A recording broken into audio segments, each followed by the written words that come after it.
김승복 원장님하고 통화를 하다가 제 이야기를 좀 이렇게 했어요. 그랬더니 우리 미꿈 씨에 나왔으면 좋겠다고. 저도 제 이야기를 뭐 세밭이나 이런 것처럼 미꿈 씨처럼 만들어 보고 싶었거든요. 근데 아직 그런 것들이 조금 부족했는데 이번 기회에 내 이야기를 한번 이야기를 만들어 보겠다. 그래서 김승복 원장님께서 만들어 주신 기회를 얼른 확 잡았습니다. 예, 그래서 정말 감사드린다는 말씀을 먼저 드리고 싶고요. 자, 저는 제 소개를요. 저는 날마다 이런 마음으로 살아요. 역경아, 덤벼봐라. 난 해피 바이러스 정은이 강사다. 그러니까 올 테면 와봐라. 이렇게 정리를 했습니다. 저는 PPT는 많이 준비를 하지 않았어요. 저는 오늘 진실과 거짓으로 저의 이야기를 하려고 합니다. 누군가가 말씀해 주실 수 있으면 혹시 이 안에서 거짓을 한번 찾아보실까요? 우리 부원장님. 여기서 우리 그 강사님이 아닌 걸 갖다 찾아달라는 거죠? 그렇죠.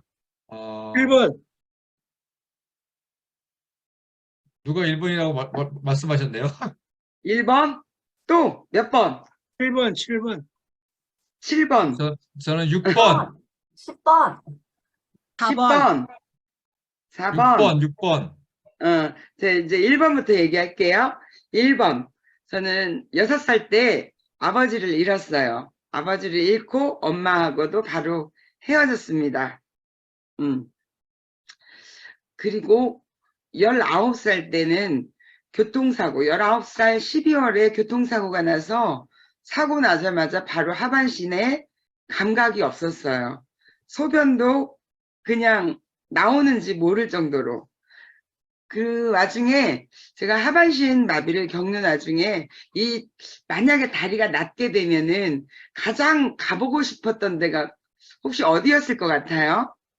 이미경 본부장님. 제가 걸음을 걸을 수 있다. 그럼 가장 가보고 싶은 곳. 산이나 바다?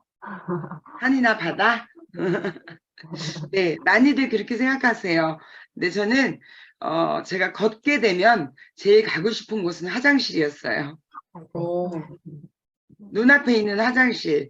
그리고 이때 하반신 마비를 겪으면서 3번 의사 선생님께서 얘기했어요. 운이 좋으면 의족 끼고 걸을 수 있을 거라고. 운이 좋으면. 그러니까 근데 지금 제가 의족을 끼고 있냐? 안 끼고 있습니다. 목발도 안 짚고 있습니다. 완벽하게 걷고 있습니다. 그때 병원에서 포기한 저는 가방에다가 솔직히 말해서 수면제를 갖고 다녔어요. 내가 하는 데까지 해보고 안 되면 나중에 목숨을 끊겠노라. 그래서 거의 한 7년이라는 세월을 온통 재활에만 신경을 썼습니다. 그리고 어느 정도 나았는데 그러고 나와서 아무 일이 없었으면 좋았을 텐데 또 심장병이 왔어요. 원래 가지고 있었던 게 더 강해진 거예요. 심장병, 심장 부정맥이었거든요. 소장폐쇄에. 그러면 오전에는 거의 활동을 못해요. 오전에. 그래서 이것도 약을 먹고 겪었는데도 빨리 좋아지지 않더라고요. 그래서 저는 하반신 마비와 심장병 때문에 한 20년의 세월은 저한테 없었던 거예요. 그리고 나서 또 소장폐색으로 수술을 하고 났더니 지금도 툭 하면은 그 장인 있는 자리가 아프고 또 다리도 여름만 되면은 5분에 한 번씩 쥐가 일어나요. 근데 전 불평하지 않아요. 왜? 운이 좋으면 의족을 낄 수 있을 거라고 했는데 의족 끼지 않고 그 정도 후유증. 그리고 소장폐색도 옛날 같았으면 그냥 죽었을 것인데 어쨌든 살아났잖아요. 그러니까 그 정도의 그 후유증은 그냥 그러려니 하고 같이 데리고 살아요. 그래서 제가 강의 다닐 때도 50이 넘으신 분들 무릎 아프잖아요. 그러면 그 무릎을 보고 한마디씩 하라고 합니다. 지금 여기도 아주 50대가 많으신 것 같은데요. 저하고 한번 외쳐볼까요? 제 무릎을 만지면서 무릎아 시작. 무릎아, 나 내가 예의상 아파주는 거다. 내가 예의상 아파주는 아파주는 거다. 거다. 예, 부품을 갈지 않고 50년 이상 사용했으니까 예의상 아파줘야죠. 그래서 제가 강의할 때도 그 이야기를 많이 해요. 이왕이면 불평불명하지 말고 그냥 예의상 아파주는 거라고 그렇게 이야기를 하면 아픔이 덜하진 않을까. 그러고 나서 또 중환자실에서 인공 삭관을 해서 성대 마비가 온 적이 있어요.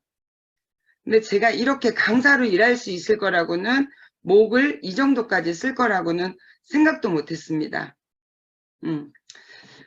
결혼한 적이 없다. 아니요, 결혼을 했습니다. 8번 아이가 없다. 네, 아이가 없습니다.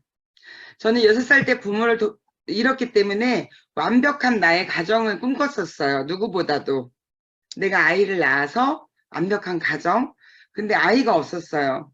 그래서 이런 일들이 많이 있는데 왜 아이까지 주지 않을까 하고 우울증도 왔었는데요. 지금 제가 강의를 하면서 무슨 생각을 하냐면 나한테 아이가 있었더라면 내가 전국으로 활동하면서 저처럼 힘들었던 또 역경을 겪고 계신 분들에게 많은 일을 하지 못하지 않을까. 아이가 없는 이유는 전국적으로 저보다 나이 많은 아이를 키우라고 양육하라고 그래서 아이가 없지 않나. 또 이렇게 정리를 딱 해버렸어요. 수술은 기타 등등 수술에 해서 13번의 수술을 했습니다. 제가 리모델링 수술까지 하면 15번 했어요.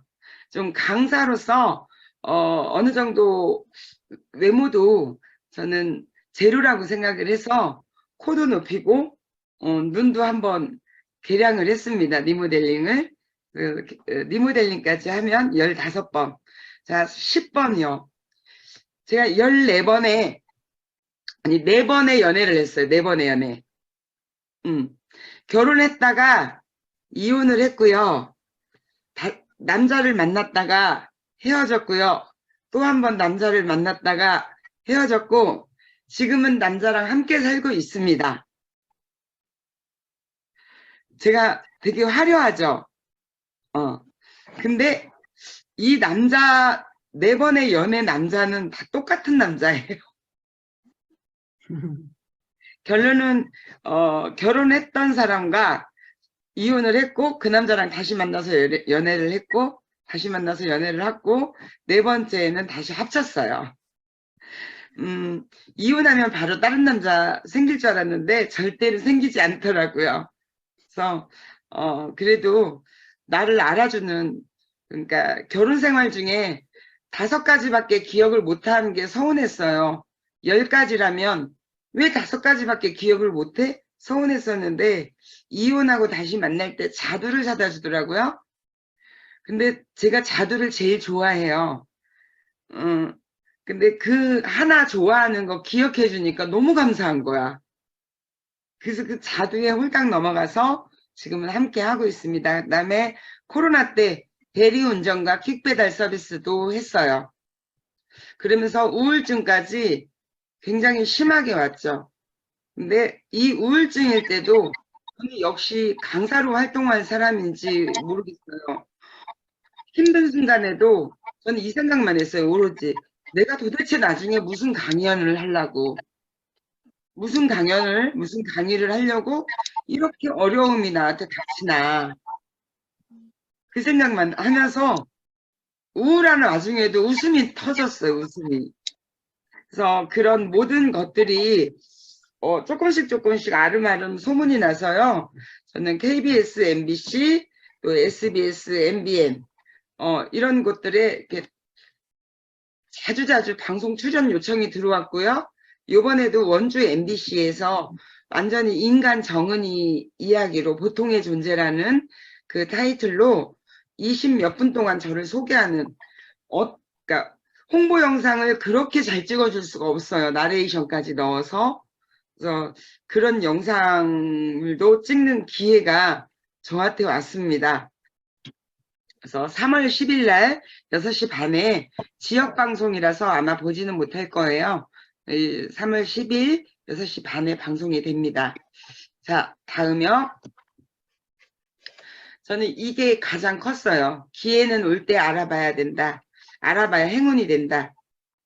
김승복 원장님하고 통화를 할 적에 이렇게 얘기해서 그거 미꿈씨로 한번 할래요? 할 때 저도 잔잔히 생각하고 있던 거였거든요. 저의 이야기를 강연으로 좀 정리를 해봐야 되겠다. 네, 얼른 잡았어요. 그리고 또 그거 말고 제가 우울증에 걸려 있을 때 저의 지인분이 오셔서 아무 말 없이 밥만 사주고 그냥 밥만 사주더라고요. 그리고 그리고 그 다음에 오면 또 밥 사주고 가고, 그것도 소고기로. 그러면서 또 얘기해요. 몇 월 며칠 날 뭐 하니? 저 할 일 없는데요. 그러면 강의 갔다 올래? 그러면 감사합니다 하고 또 이야기를 하고, 또 두 번째 이야기 했을 적에 얼른 알아차렸어요. 이분은 위로를 이렇게 하는구나. 어떠한 화려한 말 하지 않고 그냥 밥 사주는 거, 그 다음에 강의 던져주는 걸로 위로를 하시는구나. 또 굉장히 고마워했고, 또 작년부터는요, 1월 1일 날 버킷리스트 작성을 해요. 1월 1일 날 신년 계획. 그때 제가 이야기를 했어요. 작년에 2022년도에 한 달에 돈 1,000만 원 강사료를 찍어보고 싶다. 그리고 그걸 말로 했습니다. 그런데 한 번이 아니라 여러 번 이루어졌습니다. 네. 그리고 올해는요, 가수 전영록 씨의 곡으로 앨범을 낼 거고요. 11월 달에 나를 살게 한 사람들. 저는 그냥 전영록 팬이 아니었고요. 부모가 일찍 돌아가셔서 사춘기가 왔을 때, 그 다음에 하반신 마비 있을 때 라디오밖에 들을 수가 없었거든요. 그럴 때 내가 살게 하는 힘이었어요.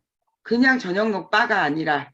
그래서 그걸로 해서 뮤직 토크 콘서트로 11월 달에 저는 할 계획입니다. 그래서 나를 살게 한 사람들, 게스트를 전영록을 모시고, 또 두 번째, 제가 힘없을 때 밥 사주고 강의 던져주신 분, 그분을 모셔서 뮤직 토크 콘서트를 할 거예요. 그래서 결론은 기회는 올 때 알아봐야 행운이 되고요. 두 번째 말은, 자, 머리에서 생각만 하지 말고 나의 꿈을 말로 해라. 말로 하면 이루어지더라.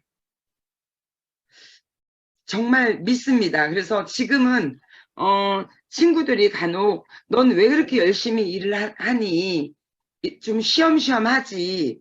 그것도 대답을 못했었는데 작년에 정리했어요. 나의 젊었을 때 7년 동안 하반신을 겪었고 심장 부정맥을 겪었고 남들보다 20년을 저는 늦게 갔어요. 그러니까 제가 친구들에게 얘기해요. 친구들아, 난 너희들보다 20년을 늦게 갔어. 그래서 지금이 나는 한참 일을 할 때야. 이렇게 말을 합니다. 그래서 친구들이 놀러 다니고 해외여행 다니고 해도 부럽지 않고요. 저는 그냥 전국으로 다니면서 이야기하고, 어떤 분들은 손을 부여잡고, 제가 몇 년도에 무슨 말을 했는지도 모르는데 저 때문에 인생이 달라졌다고 이렇게 말해주시는 그런 인생을 살고 있는 게 훨씬 더 좋습니다. 그래서 여기 지금 한국지능교육원에 계신 선생님들도 혹시 나중에 저의 말이 좀 하나쯤 도움이 돼서 선생님들이 인생이 바뀌었으면 합니다. 그래서 저의 마지막은, 기회는 올 때 알아봐야 행운이 된다. 두 번째, 짠.